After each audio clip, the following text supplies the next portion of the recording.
Hey guys, in this video we're going to take a look at how you can add a screen time widget to the home screen on your iPhone 13 or iPhone 13 Pro.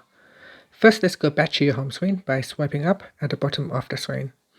Then on your home screen, go to a blank spot on the home screen page and then touch and hold. Next, tap on the add button at the top, and then we're going to go down. And in here, we're going to choose screen time. And in here, there is a small size widget, medium size, and a larger size. Okay, so select a widget size that you would like to use and then drag it onto your home screen and let go. Then, before you tap on the done button, you can tap on the widget and choose a family member.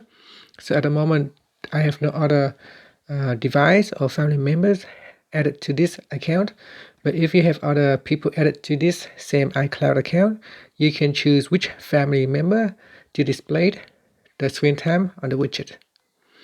And now we can tap on the done button to save the changes. And if you tap on the screen time widget, it will open up screen time, giving you more information about your screen time usage on your iPhone for today or for the week. And that's it. Thank you for watching this video. Please subscribe to my channel for more videos.